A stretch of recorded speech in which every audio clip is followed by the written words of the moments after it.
Marcos, capítulo de número 10, versículo de número 45. Os irmãos e as irmãs que encontraram, por favor, se manifestem dizendo amém. A palavra do Senhor diz assim a nós: porque o Filho do Homem também não veio para ser servido, mas para servir e dar a sua vida em resgate de muitos. E os que podem, digam amém. Muito obrigado, e que Deus, por graça, mais uma vez, abençoe a exposição de sua palavra. Então, nós temos como proposta nesta noite estudarmos um pouco sobre Jesus, o modelo de líder. E eu quero apresentar aqui inicialmente os nossos, e eu espero que a gente alcance em termos de tempo, os 3 objetivos desta nossa meditação. Então, em primeiro lugar, nós vamos procurar aqui identificar a natureza do ministério de Jesus, ou seja, nós vamos procurar conhecer a natureza da liderança de Jesus. Quando eu uso a expressão natureza, eu estou me referindo à fonte, à procedência, de onde vem, ou de onde procede a liderança de Jesus. E é claro que quando a gente fala sobre a fonte e a natureza da liderança, o modelo de liderança deixado por Jesus, nós também estamos falando da fonte da autoridade pela qual ele exerceu esse ministério. Então, esse é o nosso primeiro objetivo, é o objetivo da identificação da natureza da liderança de Jesus. Em segundo lugar, nós temos como objetivo, e eu espero chegar até lá, de descrever o modelo de liderança adotado por Jesus. Ou seja, quais são as características predominantes da liderança exercida por Jesus? Como foi que Jesus liderou? De que maneira Jesus exerceu influência sobre os seus liderados? Qual é o modelo deixado por Jesus? Quais são as características? Quais são as principais marcas? Então, esse é o nosso segundo objetivo. E em terceiro e último lugar, nós temos o objetivo de expor a verdade de que a liderança de Jesus, ela teve uma abordagem prática, ou seja, a liderança de Jesus foi uma liderança prática, não só teórica, muito pelo contrário. Jesus, ele foi um líder prático. Então, primeiro, qual a natureza da liderança de Jesus? Segundo, qual é o modelo da liderança exercida por Jesus? E terceiro, demonstrar que Jesus, ele foi um líder prático. Uma vez que nós estamos falando sobre Jesus como o modelo de liderança por nós a ser seguido, é claro que o grande objetivo da nossa meditação nesta noite é o de exaltar a Jesus. Na verdade, a própria liderança cristã, ela tem de ter este objetivo. O objetivo de, sobre qualquer outra coisa, de exaltar a Cristo. Então, se alguém perguntar assim, qual é o maior objetivo do exercício da liderança cristã? Em uma frase, eu diria, é o de glorificar a Cristo. Então, se nós terminarmos aqui hoje, centrados em Cristo e glorificando a Cristo, pelo modelo de liderança que ele nos deixou, então teremos alcançado o nosso objetivo. Agora, quais seriam então as características do modelo de liderança adotado por Jesus, que nós hoje devemos adotar e exercer de tal forma a sermos capazes de dialogar com a realidade e os dramas deste tempo. E aí aqui está um ponto de tensão, porque veja que o que eu estou propondo é de que forma as características do ministério de Jesus, ele pode dialogar com os dramas da atualidade. Este é, sem dúvida alguma, o maior desafio de quem exerce liderança na atualidade. É tornar o modelo de liderança de Jesus relevante, eficaz, aplicável à realidade atual. Agora, de que forma isso é possível? É possível o quê, pastor Elias? Ora, aplicar o modelo de liderança deixado por Jesus à realidade atual, colocar isso em diálogo. Ora, só pode haver diálogo onde há, primeiro, uma capacidade de humildade. Eu só dialogo com alguém se eu for capaz de reconhecer que eu sempre tenho algo a aprender com alguém. Uma pessoa que não estabelece, quem me ouve aqui, diga amém. Uma pessoa que não estabelece diálogos, ela basicamente é uma pessoa que não reconhece que sempre tem algo a aprender com a outra. Então, só poderemos aplicar de fato o modelo deixado por Jesus à realidade atual se formos batizados pelo Espírito em um batismo de humildade. E não só isso, mas sermos capazes também de compreender esse tempo, de ler esse tempo, de entender os desafios desse tempo. E aí alguém poderá perguntar: pastor Elias, e quais são as características deste tempo?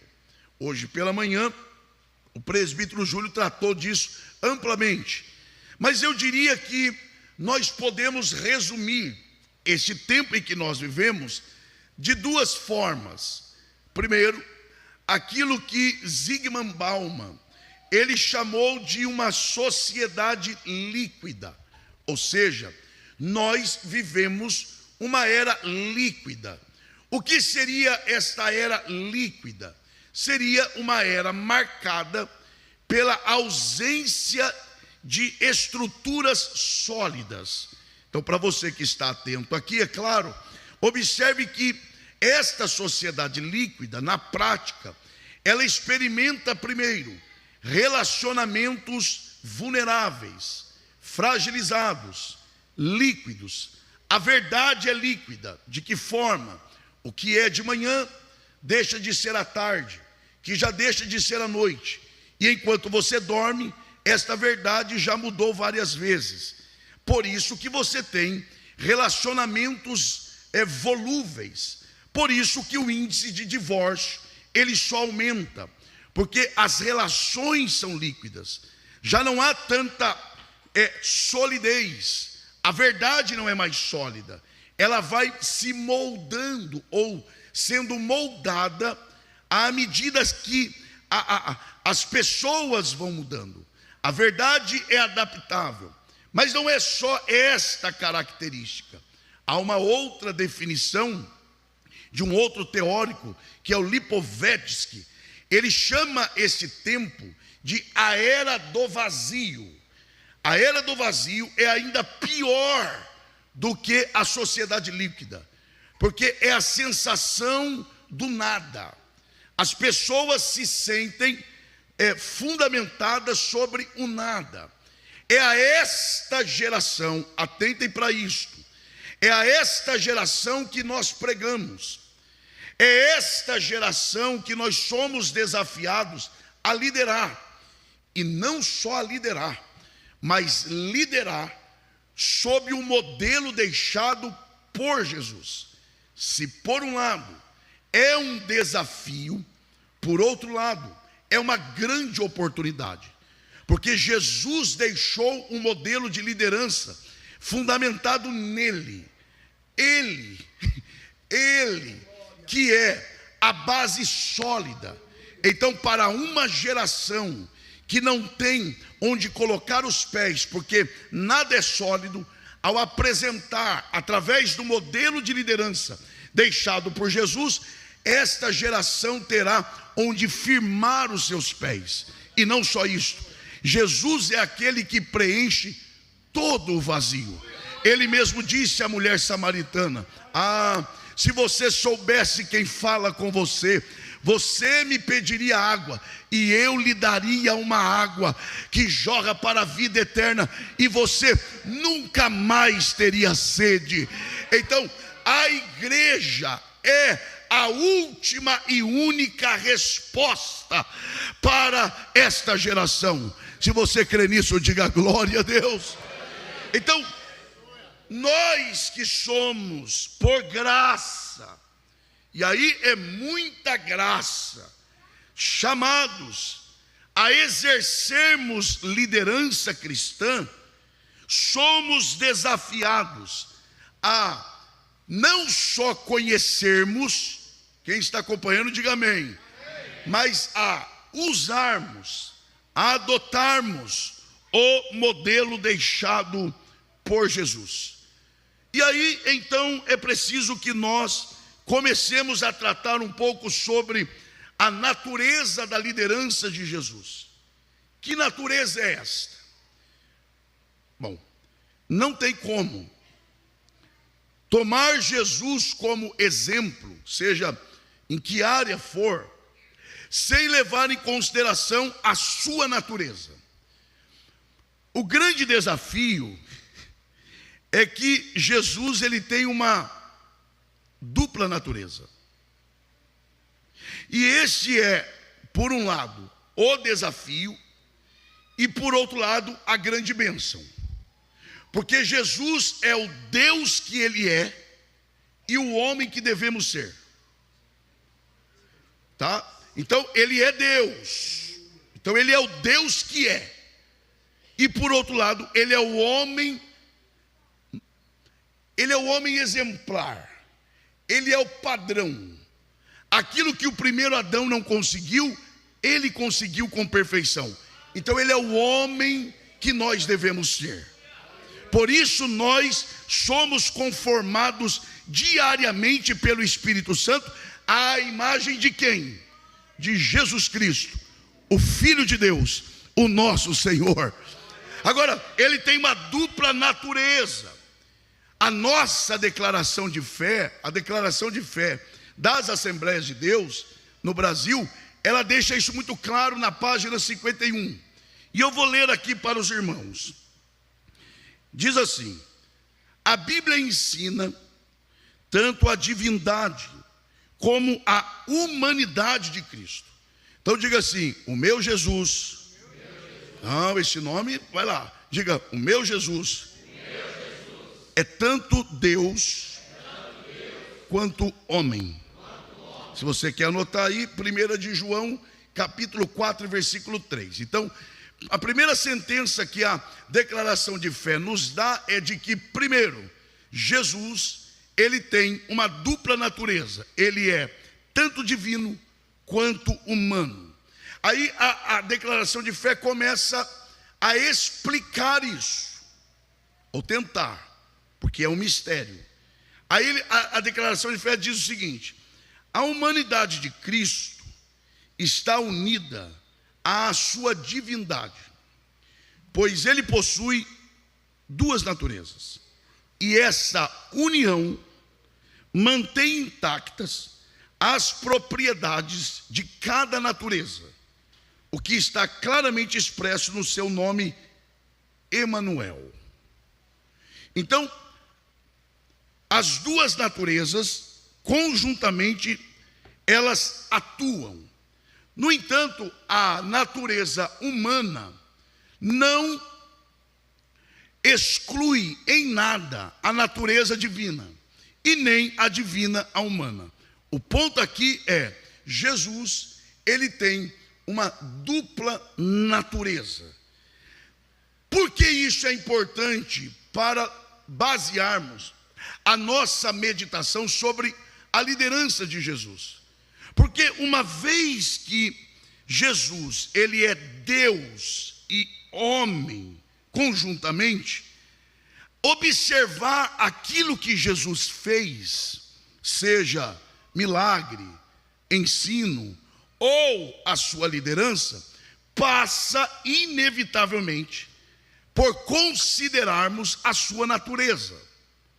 O que eu estou tentando dizer aqui a você, e eu quero parabenizá-los pela atenção, é de que é impossível, vou repetir aqui, é impossível analisar qualquer ação de Jesus sem considerar quem ele é. Então diga assim, é impossível analisar o que Jesus fez sem levar em conta quem ele é. Aqui chegamos num ponto fundamental, que é a divindade de Jesus. Porque vejam, aquilo que Jesus faz, primeiro, está relacionado a quem ele é.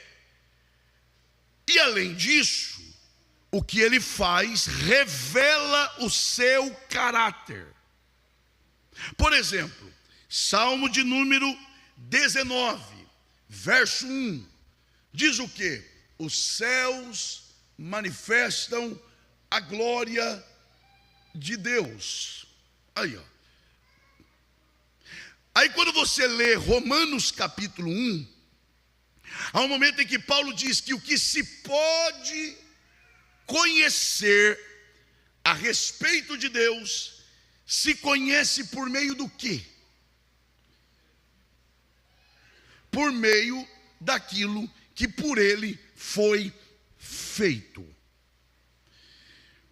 Olha isso aqui. Os céus, ali ó, porquanto o que de Deus se pode conhecer, nele se manifesta, porque Deus lhe manifestou. Mas há um texto aí que diz que o que se pode conhecer, se conhece por aquilo que Deus criou, Deus fez. Então, aquilo que Deus faz, revela quem ele é. Não só isso. É preciso considerar que Deus não faz nada dissociado do seu caráter. Tal qual ele é, assim ele faz. Vamos de novo. Tal qual ele é, assim ele. Então o que ele faz reflete quem ele. Deus não é como o homem. O homem, por vezes, ele é tentado e por vezes ele é pego sendo inclinado a agir diferente do que ele é.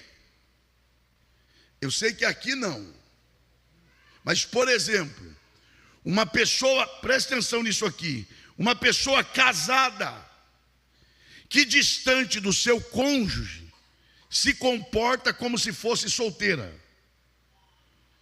Então imagine um homem ou uma mulher, casados, mas que distante do seu cônjuge, se comporta como se não fosse casado. Ele é uma coisa, mas age como se não fosse. Com Deus não é assim. Tal qual ele é, assim ele faz. Porque as suas obras refletem o seu caráter. E o seu caráter determina as suas obras. Quer ver que isso é verdade? Nicodemos, vamos lá. Nicodemos teve a revelação de Deus. E ele reconheceu isso. Coloque aí, por favor, Evangelho escrito por João, capítulo 3, versículos 1 e 2. Olha o que diz aí. Capítulo 3. E havia entre os fariseus um homem chamado Nicodemos, príncipe dos judeus. Este foi ter de noite com Jesus e disse-lhe: Rabi, bem sabemos que és mestre. Vindo de quem? Como é que ele sabe disso? Porque ninguém pode fazer estes sinais que tu fazes se Deus não for com ele. Mas vamos chegar lá. O que eu estou tentando mostrar é que a natureza de Jesus determinou as suas obras. As obras de Jesus refletiram o seu caráter, a sua essência.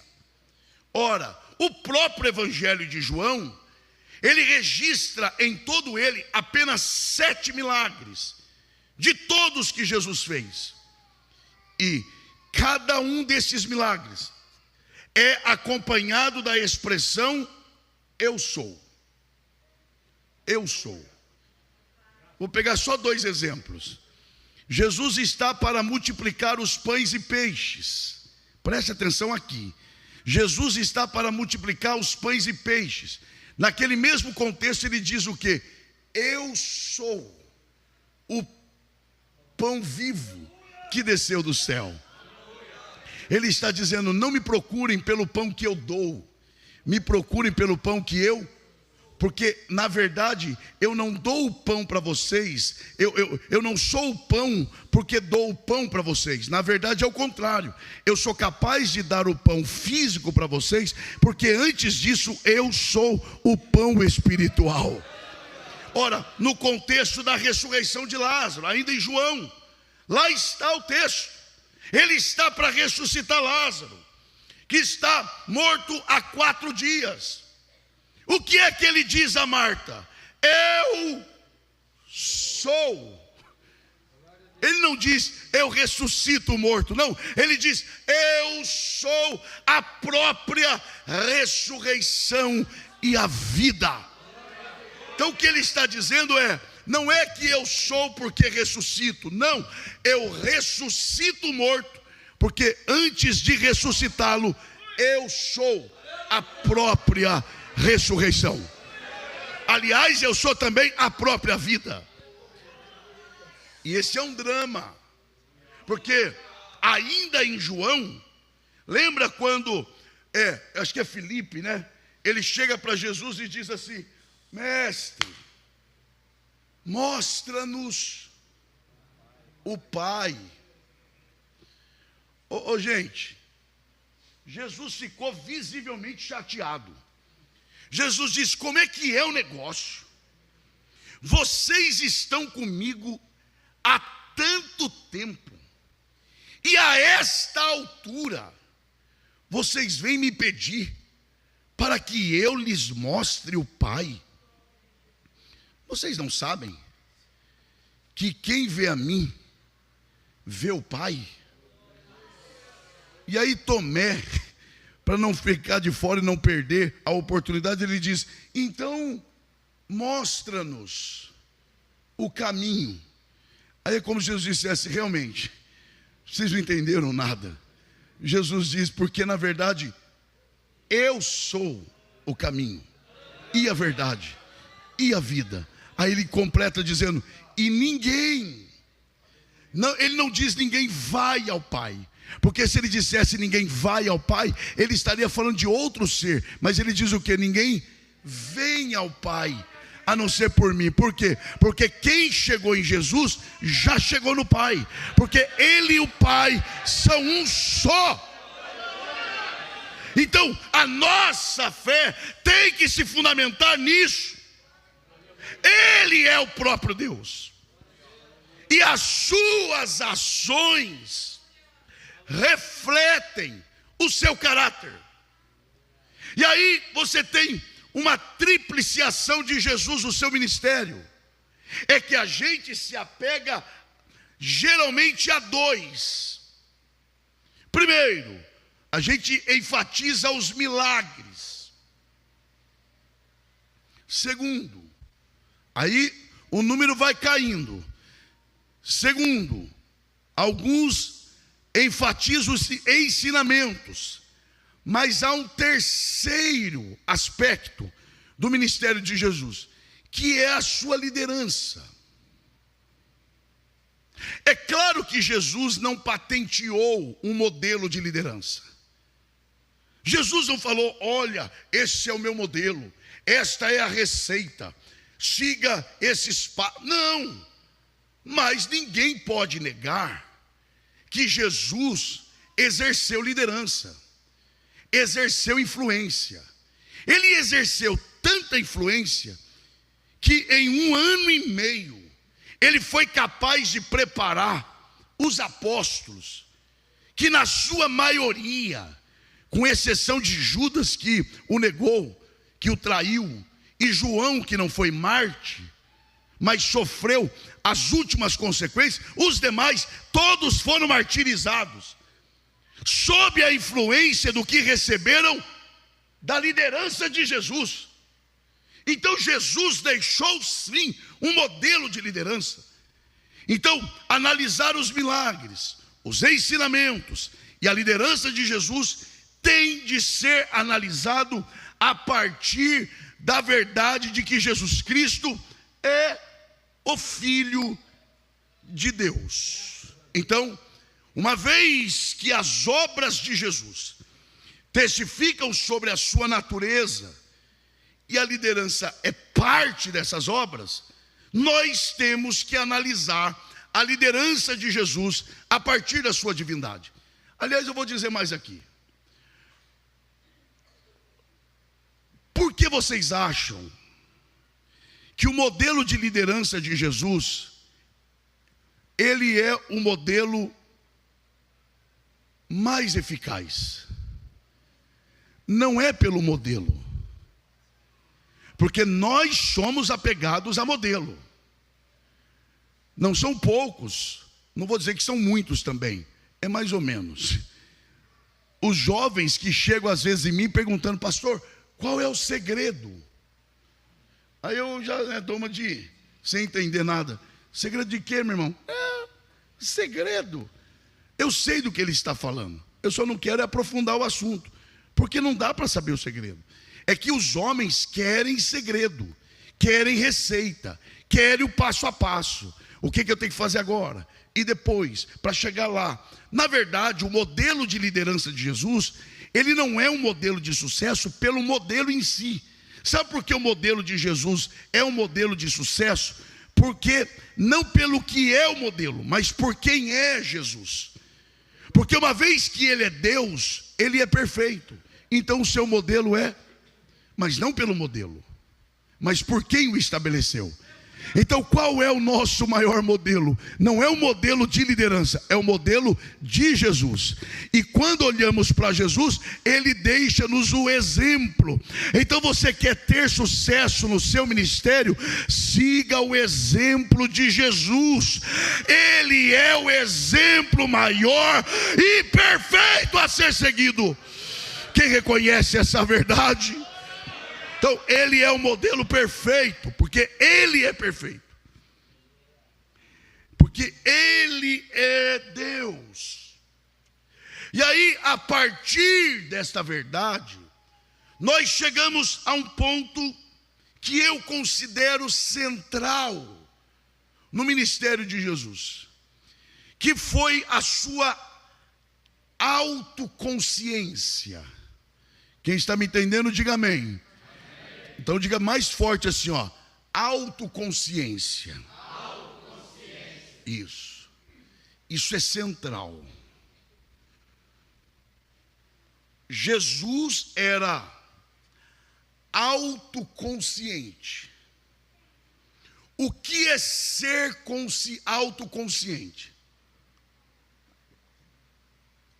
É ter conhecimento de si mesmo. E aqui está um ponto sensível. Porque pensando agora, a partir da nossa realidade, há um perigo enorme de nos perdermos sobre quem nós somos. E geralmente a gente se perde em quem somos quando pensamos ser o que não somos. Vou tentar dizer de outra forma aos que estão interessados. Para que eu saiba quem eu sou, é preciso primeiro que eu saiba quem eu não sou. Porque geralmente o homem se perde sobre quem ele é quando ele pensa ser o que ele não é. Eu vou dizer mais. Nós que por graça, repito, por muita graça, exercemos ministério e liderança cristã, nós somos muito mais tentados em pensarmos que somos o que não somos do que nos esquecermos quem somos. Porque se o diabo, não desvia o olhar agora por nada, se o diabo conseguir inculcar em nossa mente que somos o que não somos, jamais conseguiremos ser o que fomos chamados para ser. Não desvia o olhar não.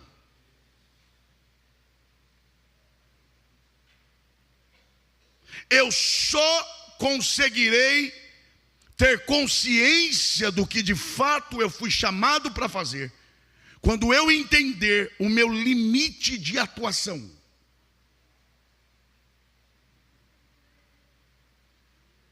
E aí aqui, esse limite de atuação, ele só ocorrerá em corações humildes.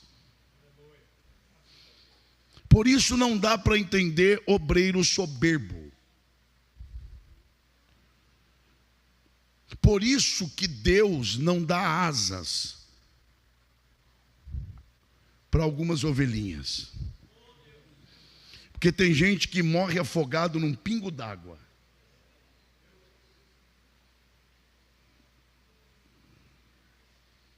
Não dá para aceitar em ambiente cristão o exercício do ministério sob a perspectiva da arrogância, da superioridade, da posição acima dos outros.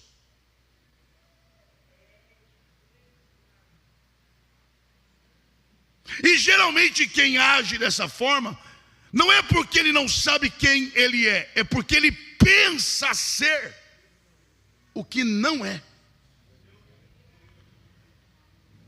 E aí é preciso pedir para o Espírito de Deus nos levar às águas da humildade. Porque o que é humildade na prática? Humildade na prática é a virtude do Espírito em nós, que nos capacita primeiro a reconhecer o nosso limite de atuação. Até aqui sou eu, daqui para lá é o meu irmão, e eu ser capaz de parar onde devo parar e ser capaz de celebrar com alegria e sinceridade o sucesso do outro naquilo que o outro foi chamado para fazer. Oh, se nós conseguíssemos viver assim. Eu vou ler com vocês, eu estou com liberdade no Espírito, nós vamos ler. Coloque aí por favor, eu acho que é isso, Efésios capítulo 4, a partir do versículo 11 me parece. E ele mesmo deu uns para apóstolos, e outros para profetas, e outros para evangelistas, e outros para pastores e doutores, querendo o aperfeiçoamento dos santos, é um mistério, para a obra do ministério, para a edificação do quê? Do corpo de Cristo, até que todos cheguemos, Paulo se inclui, até que todos cheguemos à unidade da fé e ao conhecimento do Filho de Deus, a varão perfeito, à medida da estatura completa de Cristo, para que não sejamos mais meninos, inconstantes, levados em roda por todo vento de doutrina, pelo engano dos homens que com astúcia enganam fraudulosamente, antes, seguindo vai lá, gente, cresçamos em tudo, naquele que é a cabeça, Cristo. Olha agora, do qual todo o corpo, bem ajustado e ligado pelo auxílio de todas as juntas, segundo a justa operação de cada parte, faz o aumento do corpo para a sua edificação em amor. Olhe para quem está do seu lado e diga assim: faça a sua parte e eu faço a minha parte. Eu me alegro com o que você faz, você se alegra com o que eu faço, e não tem o que é mais importante, porque sem a tua parte não tem o corpo de Cristo, e sem a minha parte também não tem o corpo de Cristo. Nós dependemos uns dos outros. Que o Senhor nos batize nessa noite em um batismo de humildade. Nós temos que parar com essa história de que o ministério tal é mais destacável que o dele.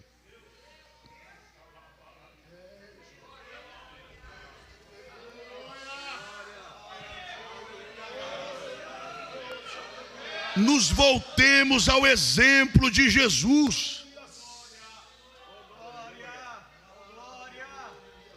Eu só terei autoconsciência, isto é, eu só terei clareza sobre quem eu sou quando eu reconhecer quem eu não sou.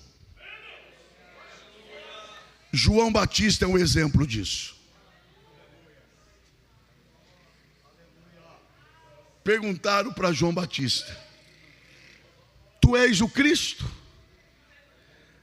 Meu irmão, eu estou para dizer que se fosse hoje, alguns diriam assim: eu nunca tinha pensado nisso não. Mas agora que você está falando aí, levando em consideração algumas coisas, olha, dá para ponderar. Tem gente, meu irmão, que você nem pergunta o que ele é, ele já vai dizendo o que ele é, o que ele faz, onde ele estuda, o que ele fez, o que ele representa. Você pergunta o nome: qual é o seu nome? Ele já fala: pastor fulano de tal. Esse é o seu nome? Me mostra o RG aí, por favor. Quando você nasceu, sua mãe olhou e falou assim: vai se chamar pastor fulano de tal. Meu irmão, você tem dificuldade? Estão perguntando o seu nome, espera que já vão perguntar a função. Se contenha. Segura a onda, meu irmão. Espera o tempo. Deus, a seu tempo, Ele coloca as coisas no seu devido lugar. E aí dá glória a Deus quem acha que tem que dar glória a Deus. Tu és o Cristo. João Batista vai dizendo: eu não. Então quem é você? Assim como é bom saber quem não somos, é tão bom sabermos para o que Deus nos chamou. Oh, meu irmão, ele diz: eu não sou o Cristo. Então quem é você? Eu sou a voz do que clama no deserto. Oh, glória a Deus. Oh, glória a Deus. Quem deseja que Deus te dê graça para que você reconheça quem você não é, mas também tenha certeza de quem você é em Cristo Jesus. Eu sinto a graça de Deus aqui.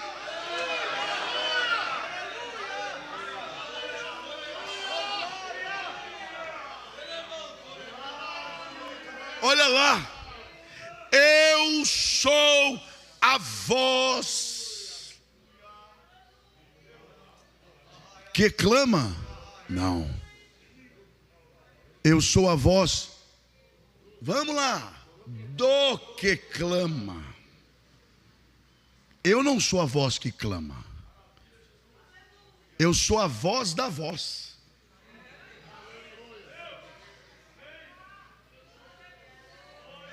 Olha lá, está lá.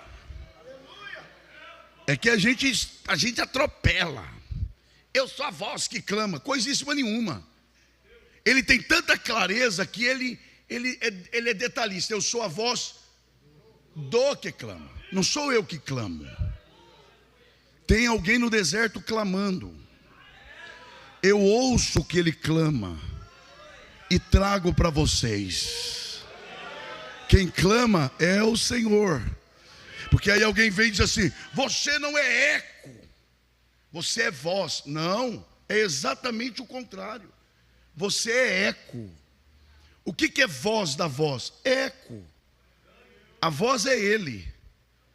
Quem fala é Ele. Eu apenas replico. E se a voz fala A, o eco fala o quê? Imagina a voz falar A e o eco Meu irmão, repreenda. É manifestação maligna. João Batista está dizendo: eu sou o eco dele. O que ele fala, eu falo aqui, não acrescento nada. E mais, quem é mais forte, a voz ou o eco? A voz começa mais forte e o eco vai diminuindo, não é o contrário. Como é que é o eco? Imagina se a voz for mais fraca que o eco. Repreenda também. Mas ele diz: não, ele é mais forte. O que ele fala eu replico para vocês. Oh, glória a Deus. O Senhor nos traz aqui nessa noite para dizer: a semelhança de João Batista, siga o exemplo de Jesus e tenha consciência de quem você é, mas antes se lembre quem você não é.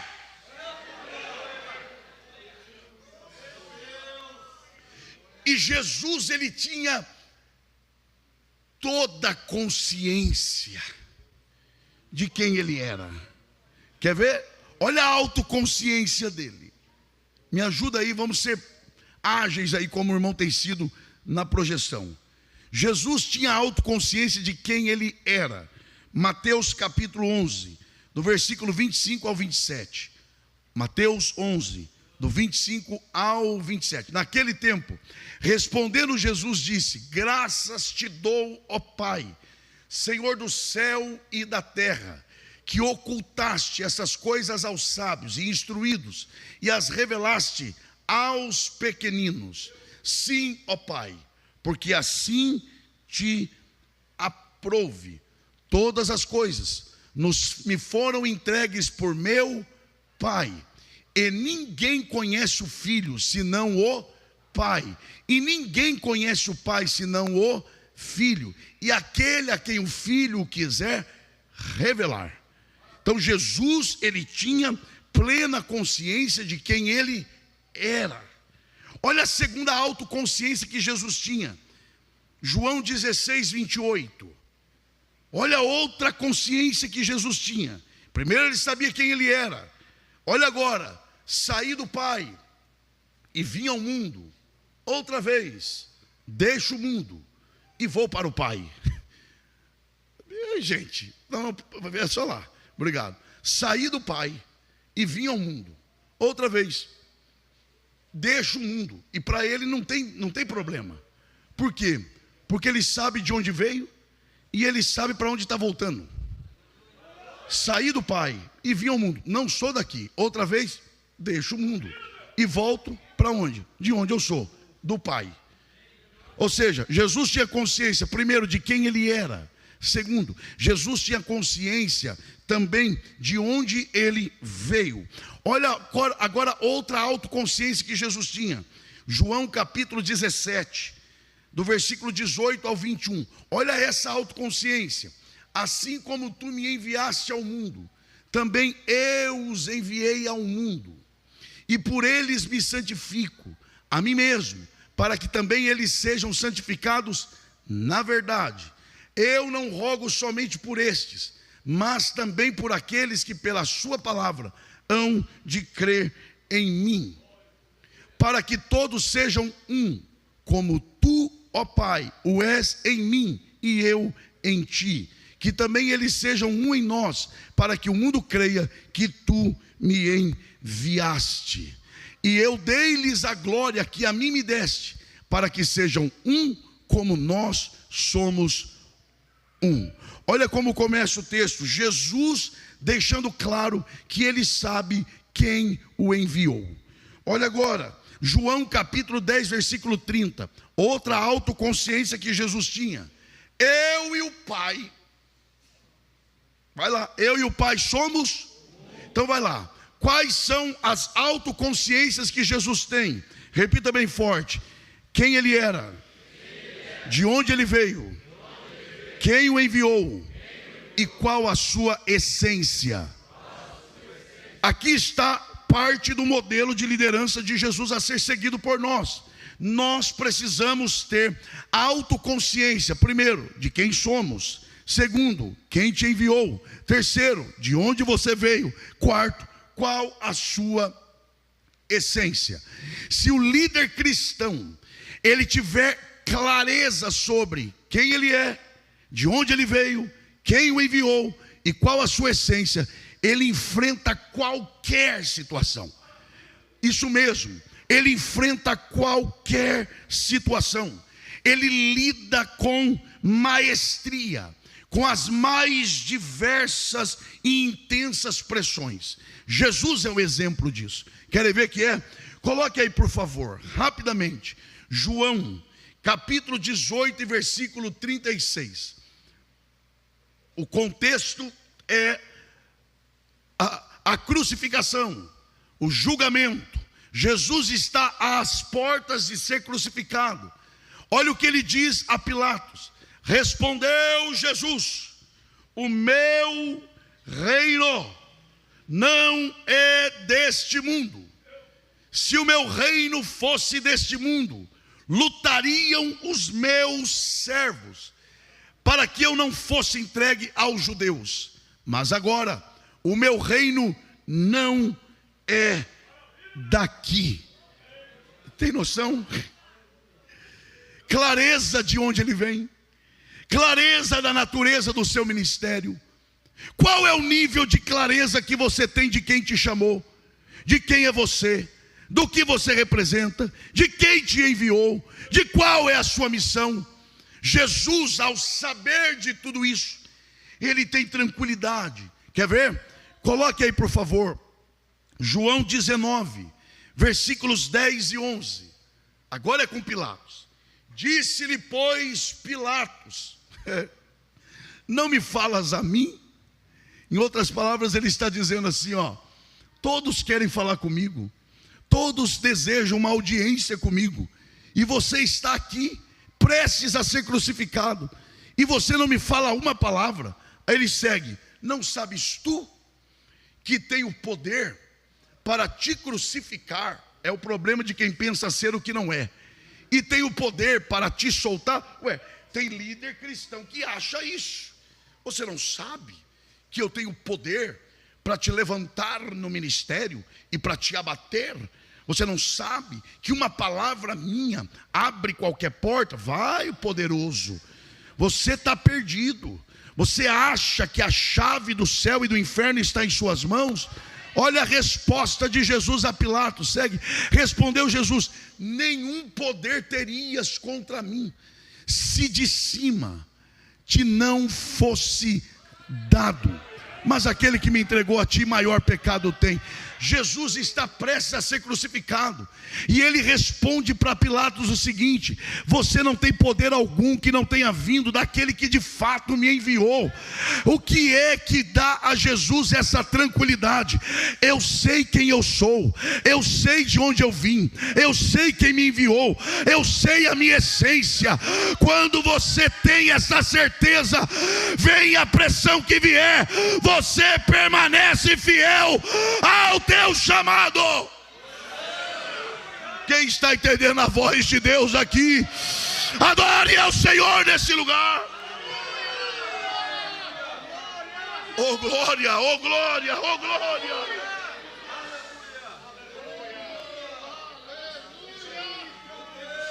Uma das artimanhas do diabo para tentar paralisar o ministério de alguém é confundir a tua mente, é fazer você se esquecer quem você é fazer você esquecer quem te chamou. Mas Deus te chamou aqui nessa noite para dizer: lembra-te, eu te enviei. Oh glória a Deus. Quem pode glorificar ao Senhor nessa noite?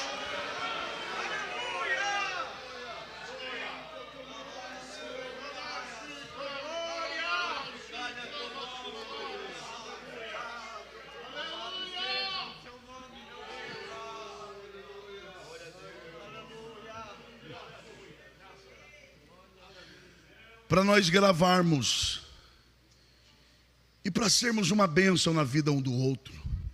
E não é pecado isso. Meu irmão, se isso fosse pecado, estava fácil para o céu. Aliás, a Bíblia ensina que quando nos reunirmos, devemos consolar uns aos outros. Então isso não é coisa de pregador, não. Isso é coisa da Bíblia.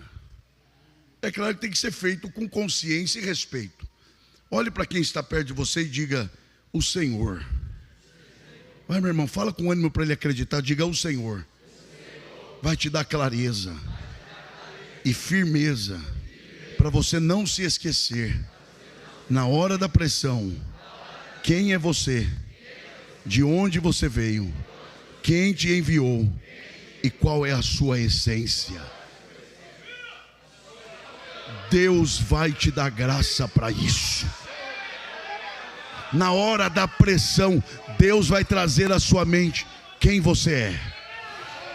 Na hora da pressão, Deus vai trazer à sua mente: olha de onde você veio. Na hora da pressão, Deus vai te lembrar: olha quem te enviou. Na hora da pressão, Deus te lembrará qual é a tua essência. Oh glória, oh glória, oh glória.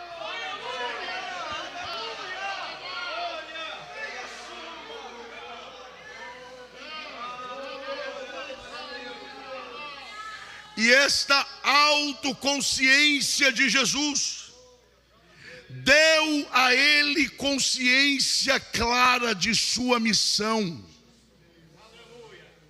Porque quando eu me perco em quem eu sou, eu me perco naquilo que eu deveria fazer e começo a fazer o que não sou chamado a fazer.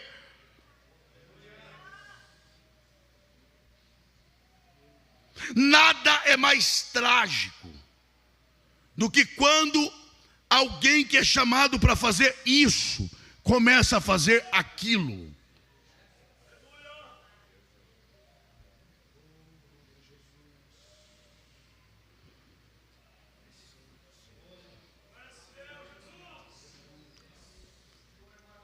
Mas quando eu tenho clareza da minha identidade, eu sei o que eu tenho que fazer. Eu estou falando da liderança aqui. Deixa eu abrir um parênteses aqui, por favor. Nada é mais prejudicial à igreja do que quando ela começa a fazer o que ela não foi enviada a fazer.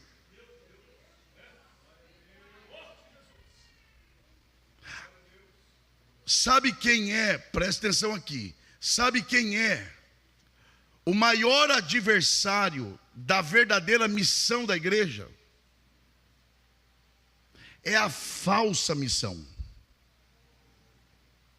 Porque a falsa missão rouba a força da igreja, desvia o foco. Você quer saber o quanto uma igreja está alinhada aos planos de Deus para ela? Verifique se ela ensaia mais do que evangeliza.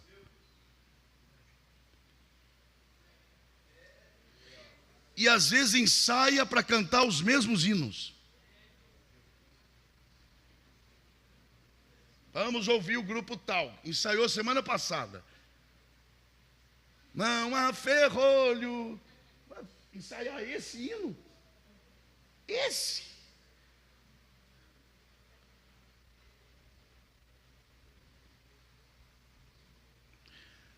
Isso eu estou falando na coletividade. Mas isso se aplica também à individualidade do ministério.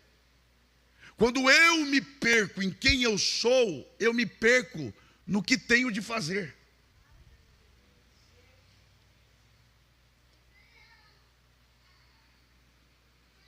E Jesus, ele tinha tanta consciência a respeito de si mesmo. Isso não é soberba, isso é clareza. Ele tinha tanta clareza de quem ele era, que aos 12, repito, 12, de novo, 12 anos, ele dá, desculpa o termo aqui, presidente, ele dá um show de senso de missão. Show! 12 anos. Seus pais o deixam para trás. Ele está falando no meio dos doutores da lei, que estão admirados com a sabedoria do garoto. Quando os pais encontram a mãe, chama a atenção dele, ele olha para a mãe e com respeito ele diz: o que eu tenho contigo? Convém. Olha lá. Interrogando. Passa, por favor. Você é bom, hein, varão? E todos os que o ouviam admiravam a sua inteligência e respostas. Vai lá. E quando o viram, maravilharam-se, e disse-lhe sua mãe: filho, por que fizeste assim? 3 dias depois: para conosco. Eis que teu pai e eu, ansiosos, te procurávamos. E ele lhes disse: por que é que me procuráveis? Não sabeis que me convém tratar dos negócios de meu pai?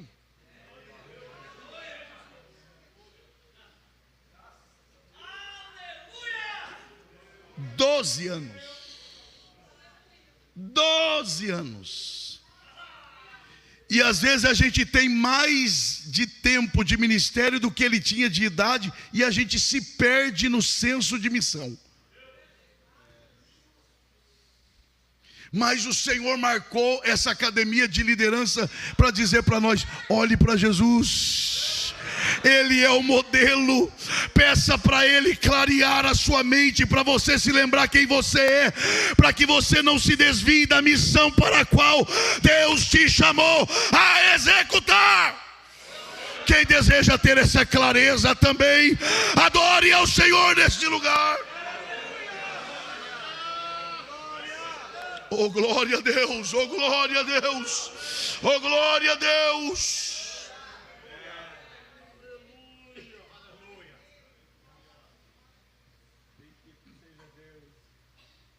E esta clareza, ela se deu em vários sentidos. Por exemplo, ele tinha clareza sobre a sua missão como pregador. Marcos 1:38.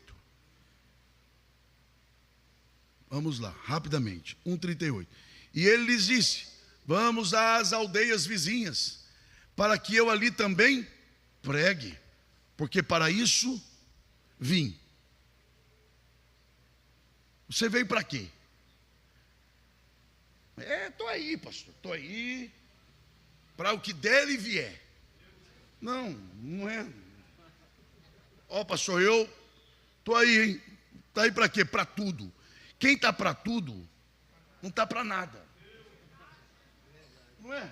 Quantos no ministério do senhor já disse assim, ó, estou aí, hein, pastor? Conte comigo para tudo. Aí o senhor precisou para uma coisa e não estava.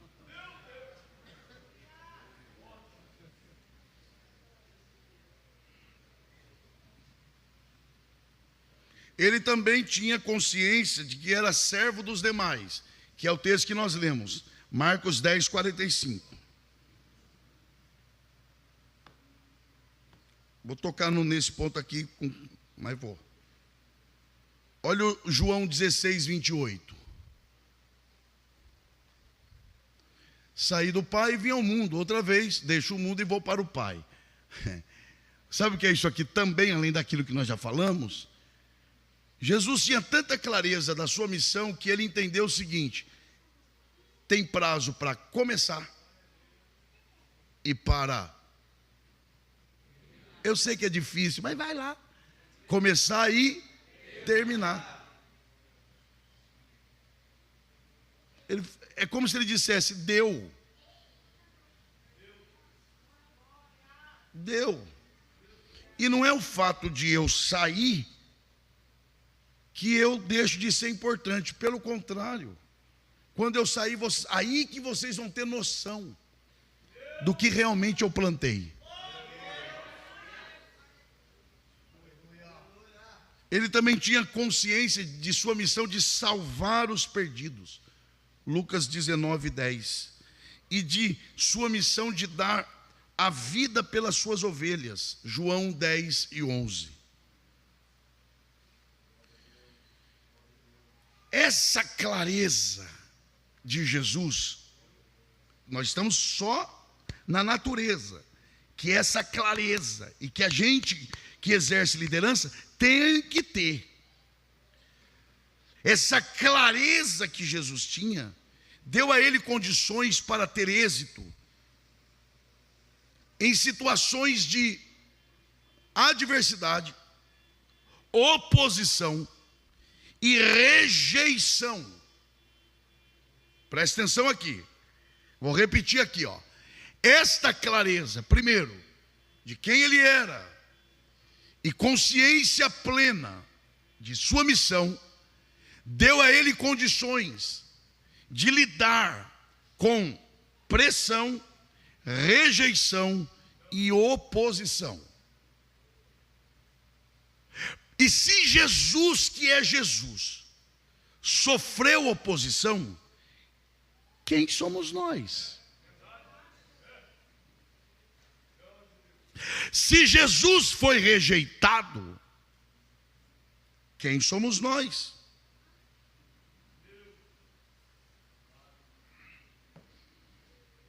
E quer ver que essa clareza que ele tem o ajudou a lidar com essas situações? Coloque aí, por favor, Lucas capítulo 5, do versículo 20 ao 26.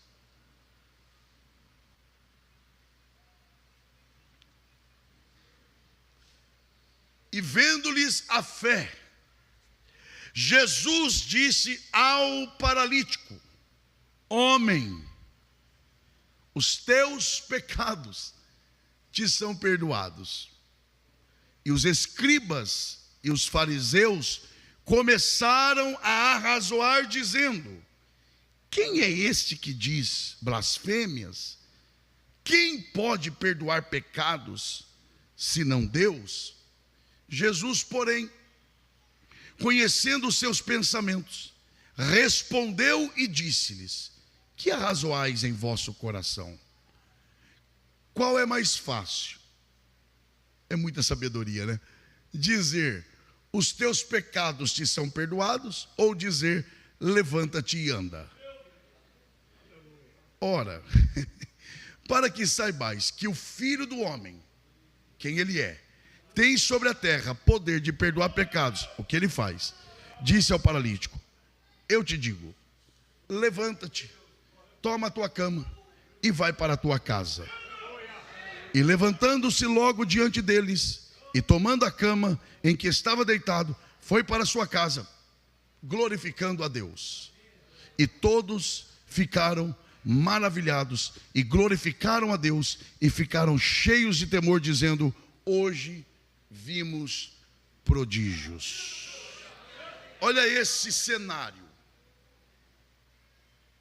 Os 4 amigos colocam o paralítico diante de Jesus. Jesus, vendo a fé daqueles homens, olha para o paralítico, olhe para cá, olha para o paralítico e diz: perdoados são os teus pecados. Ele veio para isso, é clareza. Os fariseus e os escribas começam a questionar quem é Jesus e o que ele faz. Jesus não vai para o embate, Jesus não vai para o debate, Jesus não argumenta, Jesus só olha e faz uma pergunta: o que é mais fácil dizer? Perdoados são os teus pecados? Ou ao paralítico, levanta e anda? Se eles dissessem perdoados são os teus pecados, eles cairiam em contradição.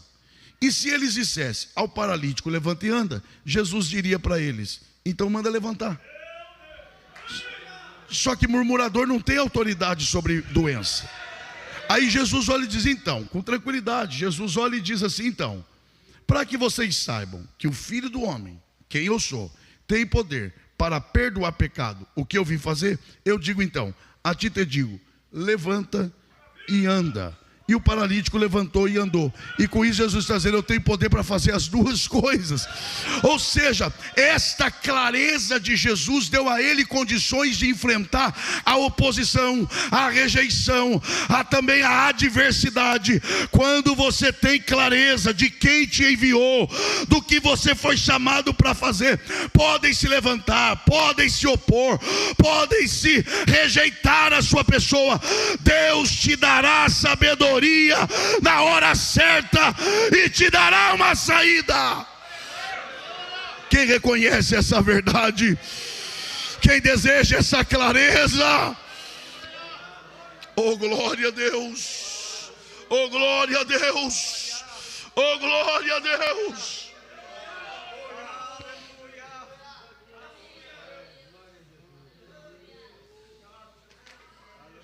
E o Senhor me faz me recordar de algo.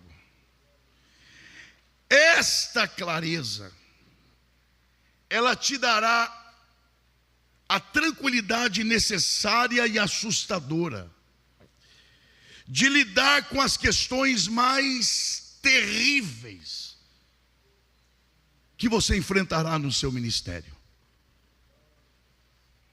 Coloque aí, por favor, João capítulo 13, versículos 18 e 19. Não falo de todos vós, eu bem sei os que tenho escolhido, mas para que se cumpra a escritura, o que come o pão comigo levantou contra mim o seu calcanhar. Desde agora vou-lo digo antes que aconteça, para que quando acontecer, acrediteis que eu, vamos lá, acrediteis que eu sou. Jesus está falando de quem aí? Judas.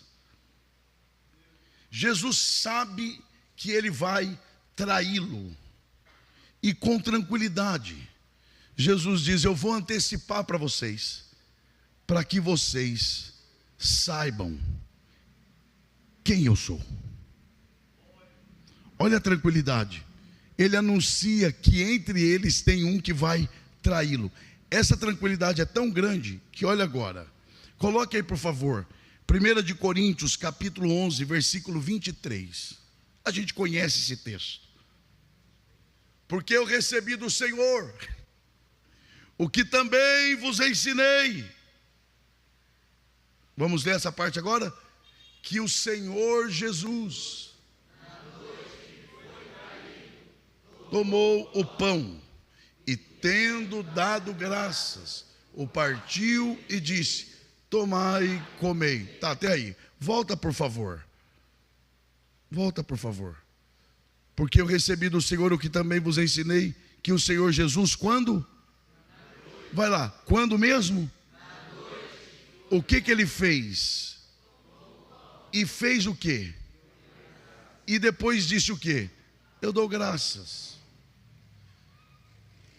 Qual era a noite? Qual é a noite? Da traição. Deixa eu te fazer uma pergunta. Antes da traição, qual era a agenda de Jesus? A ceia. E depois da traição? Gente, vamos lá, está terminando, vai lá. Antes da traição, eu vou parar. Vai lá, antes da ceia, antes da traição, a ceia. Depois da traição, a ceia. Ou seja, Jesus tem tanta clareza de quem Ele é, que a traição não altera o que Ele vai fazer.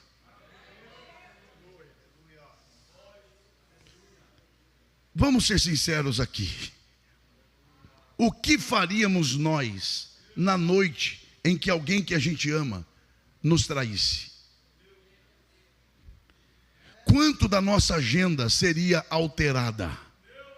Mas Jesus está ensinando: eu sei quem eu sou, eu sei quem me enviou, eu sei de onde eu vim, eu sei qual é a minha essência, eu sei qual é a minha missão, e não é a traição de alguém que vai alterar a minha agenda, vai alterar a minha missão. Deus está falando com alguém nesta noite: não altere a agenda. Oh glória, oh glória. Quem recebe a palavra, levante a mão e adore ao Senhor. Oh glória a Deus, oh glória a Deus. Abraça essa pessoa que está perto de você e diga: alegra o teu coração. Deus vai abrir os seus olhos, e a clareza que Ele te dará vai te dar condições de lidar com as pressões do ministério. Não é a adversidade que vai alterar a sua agenda.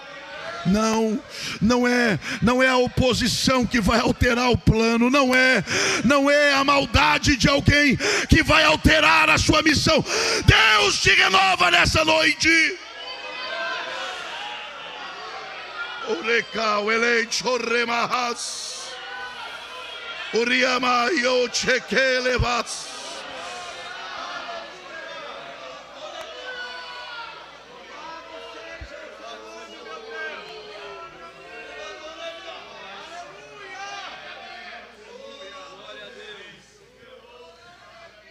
Eu vou usar só mais 8 minutos no máximo, e eu devolvo ao pastor Vanderlei. Mas deixa eu trazer aqui pelo menos 3 características do modelo da liderança de Jesus. Primeiro, a liderança de Jesus foi uma liderança fundamentada no amor. Poxa, pastor, mas isso é tão previsível.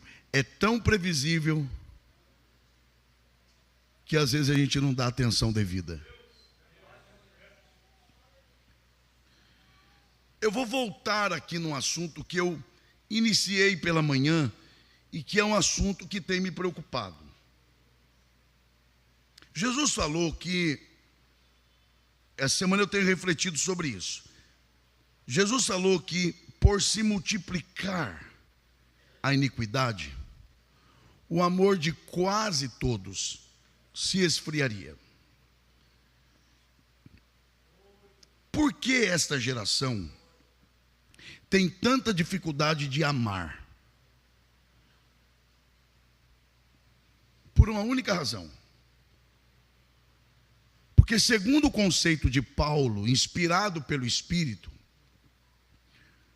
uma das características e uma das faces do amor é que o amor é sofredor.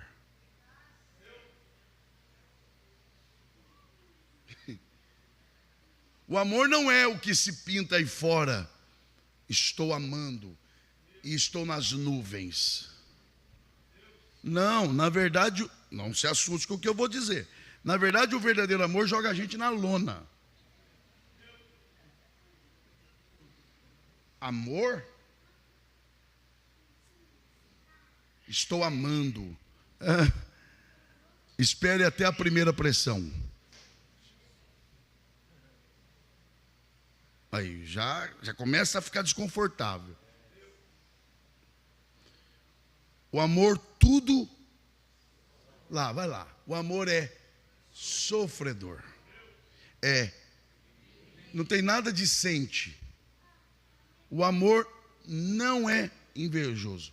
O amor não trata com leviandade. Não se ensoberbece. Não se porta com indecência. Não, Jesus, não busca os seus. Por isso que essa geração não ama. Quem é que usa Instagram aqui? Pai, gente, confessa. Quem é que usou hoje? Isso. Quem vai usar amanhã? Isso.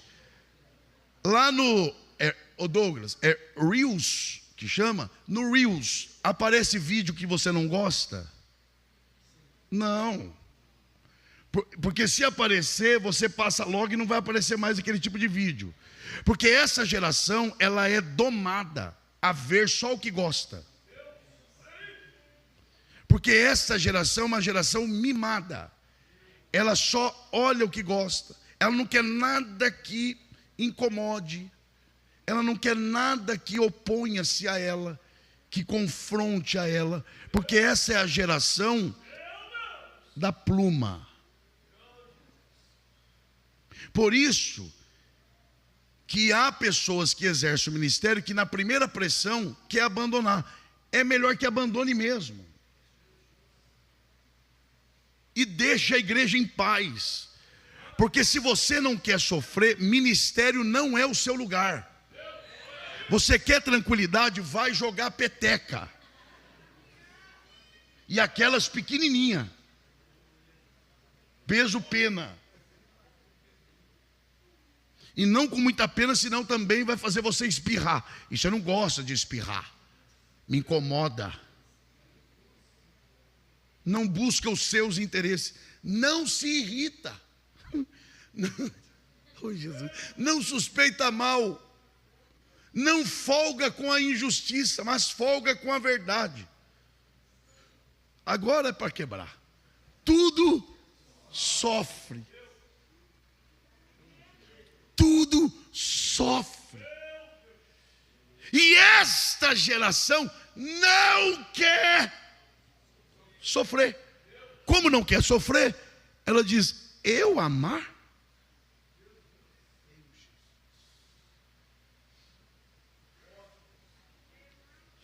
Por isso que impera os mercenários. Porque o pastor, quando aparece o lobo, ele entra na frente e diz: nem que eu pague com a minha vida. O mercenário, quando aparece o lobo, foge pela janela e deixa as ovelhas. E Jesus está se levantando no meio dessa geração dizendo: eu sou um modelo de liderança, uma liderança pautada no amor que sofre, no amor que padece, no amor que busca o interesse do outro. Ainda tem crente que dá glória a Deus com essas coisas, porque o amor é o que autentica as nossas obras. 1 Coríntios 13, acho que é isso. Que de nada valeria se não fosse o amor. O amor também é a causa maior de todas as obras realizadas por Jesus. João 3,16. Porque Deus amou. Romanos capítulo 5. Põe por favor, do versículo 6 ao 8. Porque Cristo, bom, está no plural, vamos ler juntos, vamos lá, 1, 2, 3. Porque Cristo, estando nós ainda fracos, morreu a seu tempo pelos ímpios.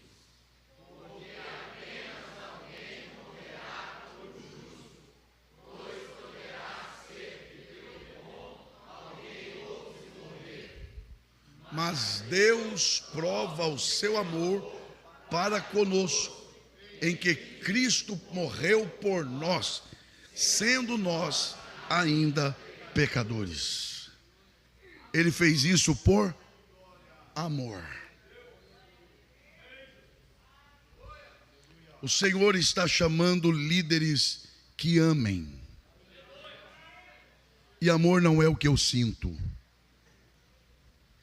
Amor é o que eu faço. Sabe o que é amar? Olhe bem para cá, por favor. Sabe o que é amar? Amar é você sentir uma coisa e fazer outra. Vai na prática. E os senhores aqui sabem mais do que eu. Com todo respeito eu me dirijo aos senhores. Amar é sentir vontade, desculpa o termo aqui, de arrebentar com um membro e fazer o bem para ele. É igual Moisés. Deus fala para Moisés assim: eu vou matar todo mundo. Como é que é, Senhor? Vou matar todo mundo. Ô Senhor, todo mundo não é muito todo mundo, não? Não, vou matar todo mundo menos você. Meu irmão, se fosse hoje, alguns diriam: ô Senhor, graças a Deus. Porque já basta eu ter sofrido no deserto com esse povo, e ainda morro com ele. Eu estou para dizer que tem uns ainda que diriam assim: vai matar mesmo, Senhor? Vou. Bom, quem sou eu para me opor, né? O povo é teu, tu fazes o que tu queres. Bom, uma dica, obrigado. Diriam isso. Uma dica só, Senhor, já que vai matar, sabe aquele fulano que lá no mar, lá em Mara, se levantou contra mim? Faz o seguinte: já que vai matar, mata devagar, com requintes de crueldade, porque quem sabe se arrepende e é salvo. É pelo bem dele, Senhor.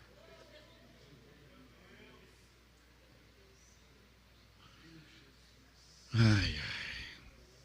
Ainda bem que Deus sabe quem Ele escolhe. Porque Moisés se volta para Deus e diz: Senhor, o que os povos dirão a teu respeito? Faz o seguinte, Senhor, ao invés de matar esse povo, para que as nações não falem mal de ti, faz o seguinte: risca o meu nome do teu livro, mas não mate esse povo. Deus conta com liderança capaz de amar o povo ao ponto de dizer: eles não merecem, mas ainda assim eu entrarei diante do Senhor e intercederei por este povo. Quem deseja que Deus derrame esse amor em seu coração, se coloque em pé, adorando ao Senhor. Oh glória, oh glória, oh glória, oh glória.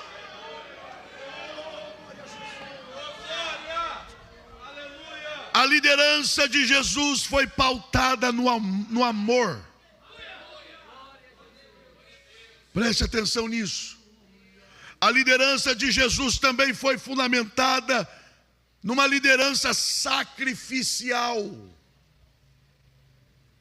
A liderança sacrificial é aquela capaz de abrir mão de seus interesses e de seus direitos. Diga bem forte: uma liderança sacrificial abre mão de seus interesses. Olha agora, diga: e até de seus direitos.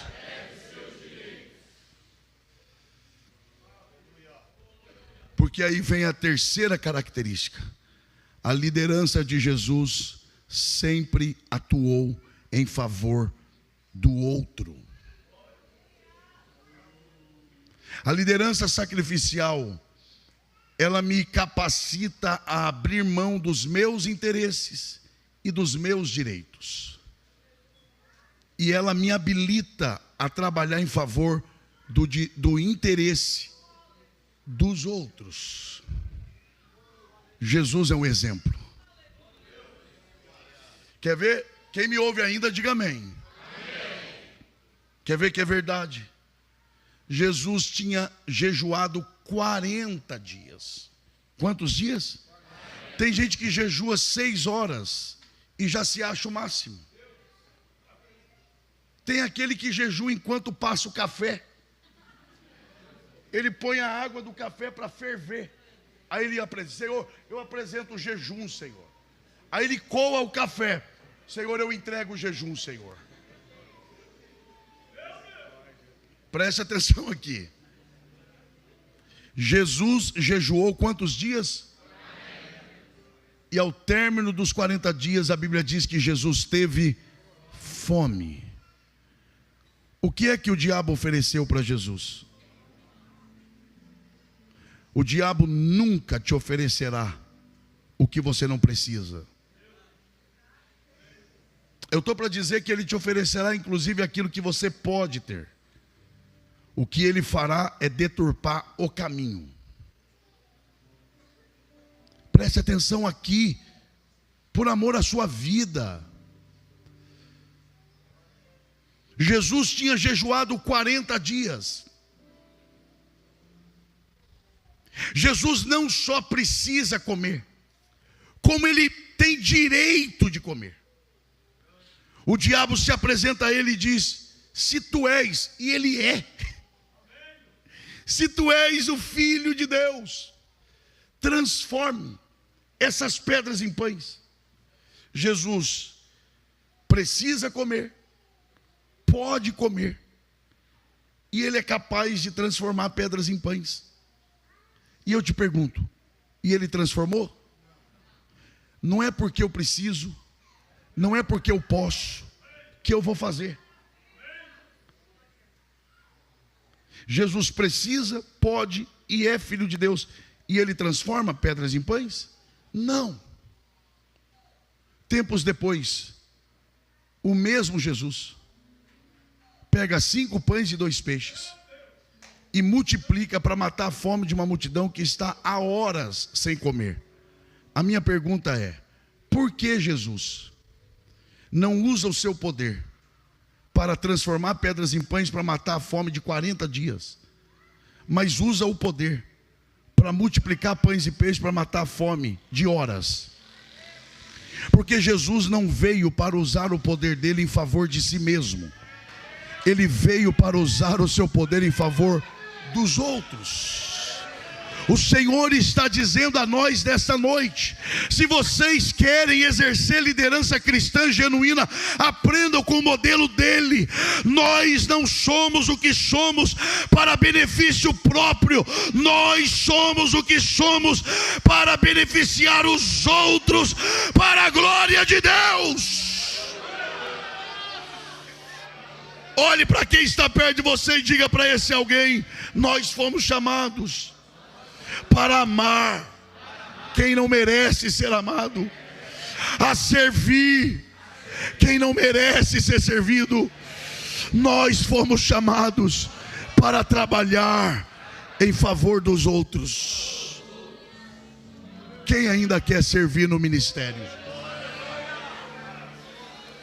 Senhor Deus, em nome de Jesus Cristo, teu Filho, eu te agradeço, Senhor, por esta oportunidade, pelo privilégio de ter passado esses 2 dias com os meus irmãos, ó Deus, servindo-lhes e também, Senhor, aprendendo com os meus irmãos. Aplique esta palavra, Senhor, no mais íntimo do nosso coração e ensina-nos o caminho de servirmos ao Senhor com integridade, com verdade, com sinceridade, para a glória do teu nome. E os que recebem digam amém. Que Deus os abençoe hoje e sempre. Amém.